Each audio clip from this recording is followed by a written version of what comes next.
ये leak draft है, लेकिन टीवी 9 भारतवर्ष के पास है और उस ड्राफ्ट में क्या है हम आपको बताएंगे, जिसके जरिए ड्रैगन ने कॉन्स्पिरेसी की फाइल बनाई है। बहरहाल समंदर के जरिए दुनिया पर काबिज होना चाहता है ड्रैगन। जिनपिंग की सेनाएं एक ऐसी खौफनाक साजिश रच रही हैं जिससे एक साथ कई बड़े मुल्कों पर तबाही आ सकती है। एक ऐसी तबाही जिससे पूरी दुनिया लगभग अनजान है। आज इसी से उठेगा पर्दा जब खुलेगी द ड्रैगन फाइल्स। नमस्कार, मैं हूं दिनेश गौतम। एक छोटा सा द्वीप या कह लीजिए द्वीप समूह, नाम है सोलोमन। जिनपिंग ने एक ऐसा जाल फेंका जिससे इस आइलैंड पर उनका कब्जा हो जाए। आखिर क्यों चीन की गिद्ध नजर सोलोमन आइलैंड पर है? क्यों इस आइलैंड पर, जिसमें 6 बड़े आइलैंड हैं, 9 छोटे छोटे द्वीप और इनको मिलाकर एक आर्किपेलागो द्वीप समूह बनता है, इस पर क्यों कब्जा करना चाहता है चीन? कहीं समंदर के जरिए दुनिया में कुछ बड़ा होने जा रहा है क्या? आज के अपने खास मेहमानों से समझेंगे, बातचीत होगी, दर्शकों को समझाने की कोशिश करेंगे सोलोमन आइलैंड का इंपॉर्टेंस और चीन की उस पर गिद्ध दृष्टि। ड्रैगन फाइल्स पन्ने दर पन्ने खुलेगी, लेकिन शुरुआत एक बड़ी खबर के साथ करेंगे। यह रही इस वक्त की बड़ी खबर। चीनी हथियारों के जखीरे पर सबसे बड़ी रिपोर्ट। रूस यूक्रेन जंग से चीन को हो सकता है बड़ा फायदा। तेजी से बढ़ सकती है चीनी हथियारों की बिक्री। युद्ध के चलते रूस पर कई देशों ने लगाए हैं प्रतिबंध। रूस पर प्रतिबंधों का फायदा उठा सकता है चीन। और अगर आपको इसे विस्तार से समझना है तो आपको लिए चलता हूं लोए स्टूडियो।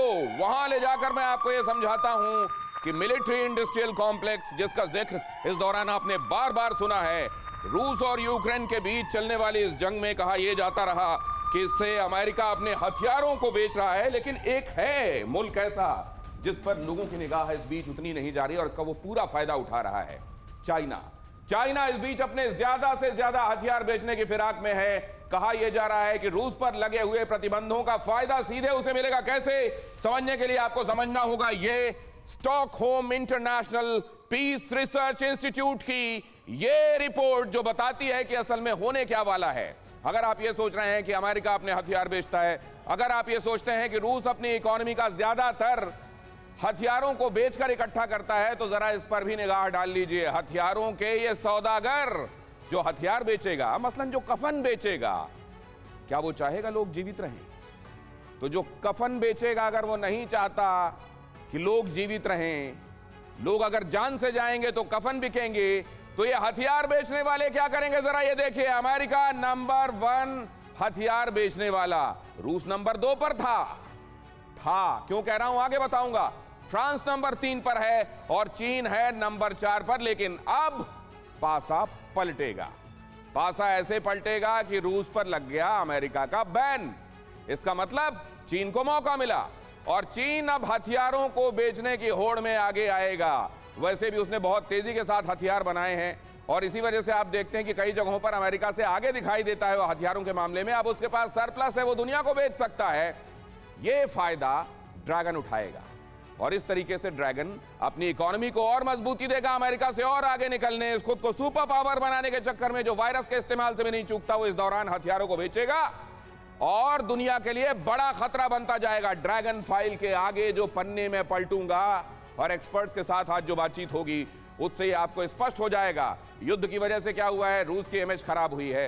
भारत जैसे मुल्कों को यह कहा जा रहा है अमेरिका की तरफ से कि आपका जो इंक्लिनेशन है टुवर्ड्स रशिया, वो हम समझते हैं, लेकिन हम नहीं चाहते कि इतिहास में गलत पक्ष के साथ खड़े हुए आप देखे जाएं।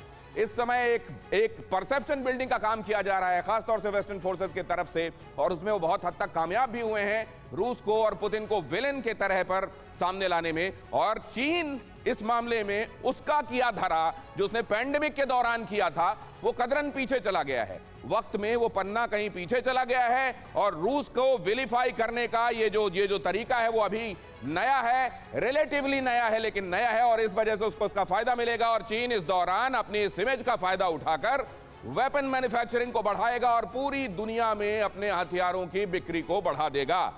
वेपन सप्लाई में रूस की जगह खुद को एस्टैब्लिश करना चाहता है चाइना और अपनी इकोनॉमी में हथियारों को बेचकर आने वाले पैसों का भी एक बड़ा चंक बनाना चाहता है। मेजर जनरल शशि अस्थाना हमारे साथ इस चर्चा में जुड़ रहे हैं, जो कि इंटरनेशनल अफेयर्स से लेकर यूनाइटेड नेशन से लेकर, और यहाँ जाहिर है हमारे वॉर वेटरन है। मैं चाहूंगा जरा यहाँ आ जाएं मेरे साथ इस चर्चा में हिस्सा लेने के लिए। और उनके साथ सबसे पहले सवाल में मैं ये समझना चाहता हूं कि सर, ये दुनिया के लिए कितनी खतरनाक खबर है? देखिए, यह दुनिया के लिए बहुत खतरनाक खबर है, क्योंकि जो देश हथियार बेचते हैं वो ये चाहते हैं कि लड़ाई ज़्यादा से ज़्यादा लंबी खींचे ताकि उन्हें ज़्यादा से ज़्यादा मुनाफा हो। और उन देशों की होड़ में पहले अमेरिका है, जो कि आपने अभी बताया गौतम की वो नंबर 1 पर है, और चीन जिसके हथियार ज़्यादा नहीं बिकते थे क्योंकि क्वालिटी इतनी अच्छी नहीं थी, वो ऊपर आना चाहता है। क्योंकि अगर रूस के हथियार नहीं बिक पाते हैं, उसके ऊपर प्रतिबंध होता है, तो ज़्यादा फायदा चीन को होता है।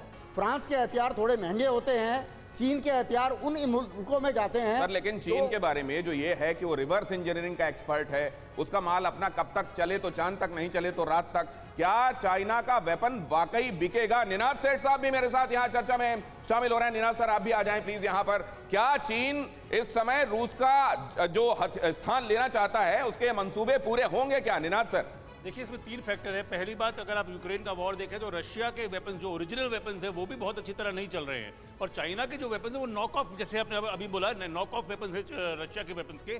तो क्वालिटी का क्वेश्चन आएगा, लेकिन कॉस्ट का क्वेश्चन भी आता है। फ्रांस के जैसे अब हम रफेल लेते हैं, एक रफेल में आप 6 चाइनीज J-10 खरीद सकते हैं। तो अगर ये होता है तो कॉस्ट का एक फैक्टर आएगा। मुझको लगता है कि हमने 3 चीज़ें याद रखनी पड़ेगी। पहली बात, रशिया से जो लोग वेपन्स लेते हैं उन्हें China traditionally spare parts already supply करता है। Right. तो यस, एक मौका मिलेगा।